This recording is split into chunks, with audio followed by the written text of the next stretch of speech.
everybody, welcome back to another edition of the Motor City Faceoff. As always, I'm Genna alongside Jason Ross Jr.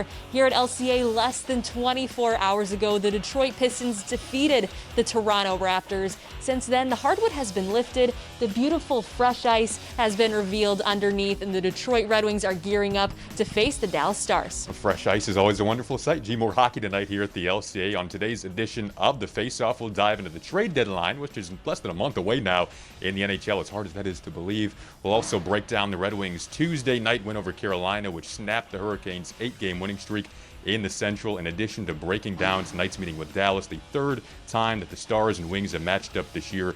Wings are still in search of their first win against Dallas. We'll see if they can find it tonight. But first, the Motor City Faceoff. Detroit has only won back-to-back games once this season. They'll try to replicate that tonight again against Dallas. However, first, let's break down the Wings' Tuesday night win over Carolina that snapped the Hurricanes' 8-game winning streak.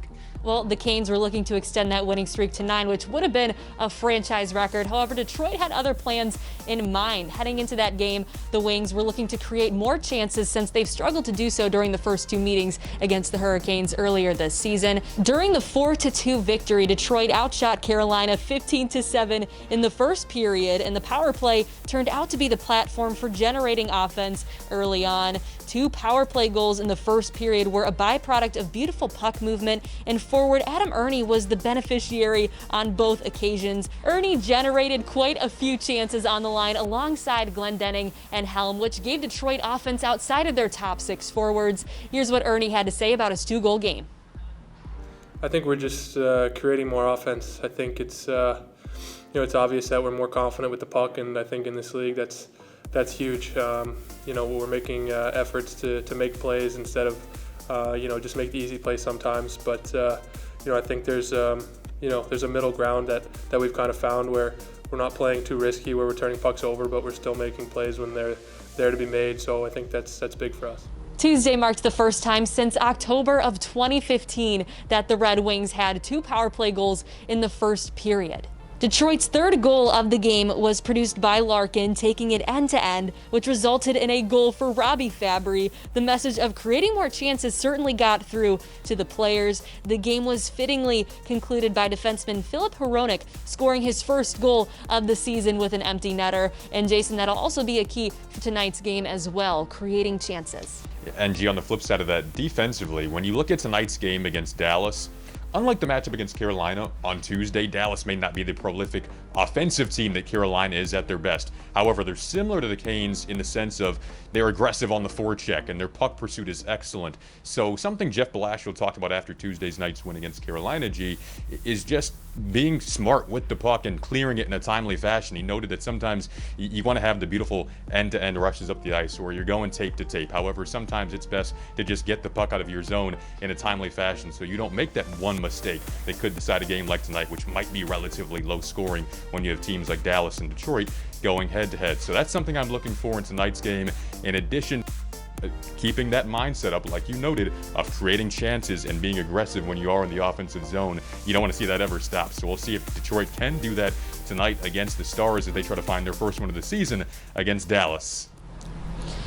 It's now time for the Prospect Watch on the Motor City Faceoff. The Detroit Red Wings are coming off one of their more productive performances of the season. However, we love to dive in to the rebuilding process. So on today's show, we have 2 prospects to go over with you, starting with the University of Wisconsin's forward Sam Stange. Now, hopefully the best is yet to come in Detroit. Sam Stange is a player who we are fresh off watching the Big Ten tournament last week with Wisconsin.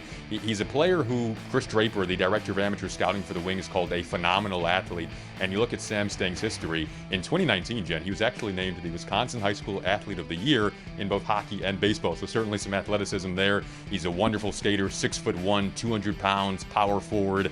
Now, Stange was selected in the 4th round of the 2020 draft. When you look at the numbers, the likelihood of a 4th-round player making a consistent impact in the NHL is very slim. However, Stange was actually asked about that and noted that you have to take that number with a grain of salt because every player, essentially, no matter what pick you are selected, in the words of Sam Stange, is under some sort of pressure. So he has been approaching it with that mindset and taking care of what he can control.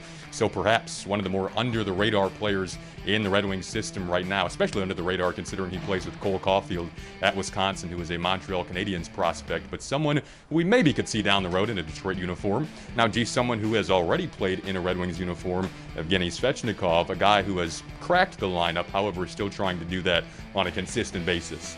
Yes, it was on Tuesday. He actually played his brother Andre, filling in for an injured Bobby Ryan. Through his first 4 games with the big club this season, Svechnikov comprised 4 points in 4 games. The 24-year-old earned power play time on Tuesday against Carolina. In total, he was on the ice for 9 minutes and 19 seconds.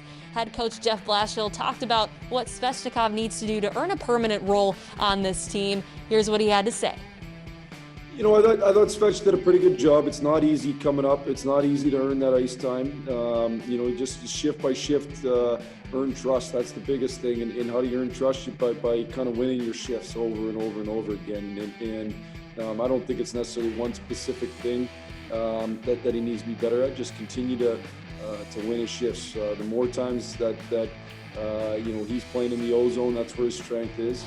Circling back to Bobby Ryan, he was participating in morning skate. However, he will not be in the lineup tonight, so maybe Svechnikov will have an opportunity to go on the line again tonight.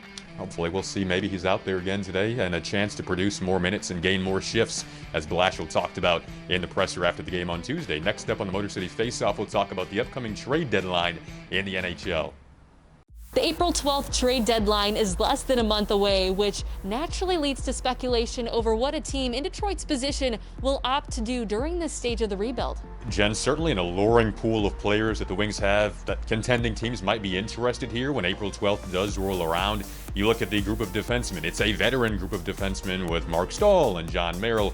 Playoff Stanley Cup final experience actually in those two players. Troy Stetcher, the goaltending, Jonathan Bernier, who has been superb so far when the Red Wings have had success so far this season, which is the reason why I think I see Bernier sticking around, just because the Wings, when they have had success, again, he's been such a common thread in that this year. Then the forward depth that the Wings could potentially offer up to teams in a player such as Bobby Ryan or Luke Glendening, who's a matchup centerman and a guy who wins a ton of faceoffs and is an absolute consummate pro in the dressing room. So those are all names that could potentially be on the market when April 12th does roll around.